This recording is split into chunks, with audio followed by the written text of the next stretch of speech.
Toto je Rick. Dnes nechcel účinkovať, no vy ste opäť stlačili play a on sa ocitol na malom tropickom ostrove. Voda je slaná, oblečenie ťažké, hlava hučí, v ušiach mu šumí.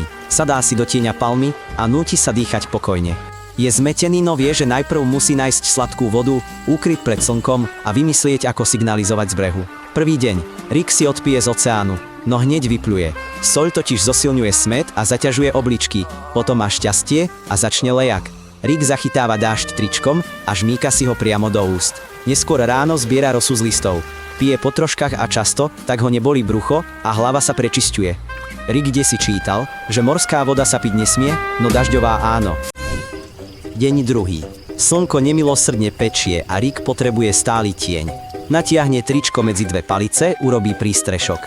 Pripevní priečník a upevní ho listami. Takto vznikol celý úkryt. V tieni je mu oveľa ľahšie a potí sa pomalšie. Pod je vzácna voda. Cez deň Rick sedí v úkryte. Vychádza len ráno a večer. Deň tretí. Hlad vedie Ricka ku kokosom. Zubami ich nevie otvoriť. Úder pätov ho len bolí. Rick nájde konár s ostrým okrajom. Dlho ním trie orech. Šupka sa nakoniec poddá. Kokosová voda osvieži. Pri veľkom množstve však krúti brucho. Dužina dodá energiu. Z prázdnych polovíc si Rick spraví šálky na vodu a taniere. Deň štvrtý. Pri odlive Rick nachádza mušle a malé kraby. Surové sú nepríjemné a riskantné. Potrebuje oheň. Rick trel palicu o palicu ako vo filme. Celý deň však nezískal iskru. V noci nastal problém. Kraby odniesli jedlo. Bol hladný a nahnevaný celý deň. Na 5. deň búrka vyplavila mokrý zapaľovač. Rick ho sušil na slnku. 10-krát cvakol. A konečne iskra! Rick pripravil malý oheň. Spodok bol suchý kokosový mach. Vyššie ľahké vlákna, tenké paličky, potom konáre. Plameň sa pomaly rozhorel.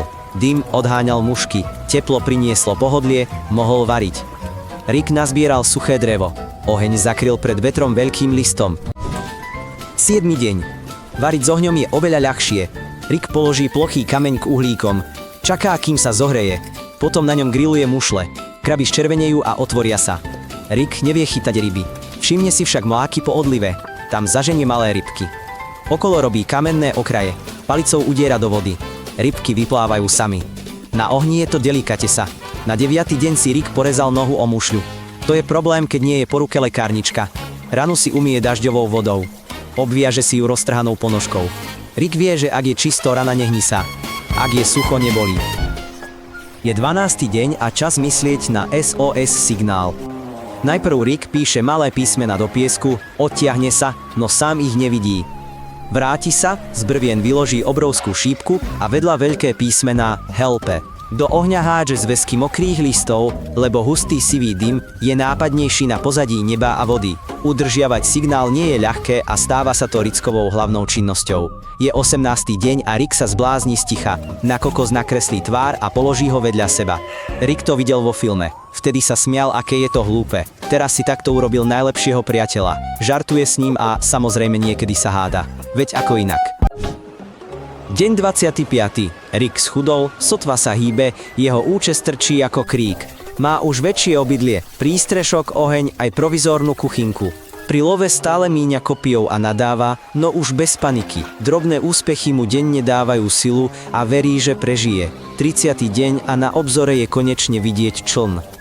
Rick máva tričkom na palici, skáče cez vlny a stretáva ľudí. Vedie ich do tábora a ukazuje kôrový kalendár s 30 zárezmi. Smiešne, no zistí, že bol nezvestný len 3 dni. Lajkujte, bolo mu ťažko.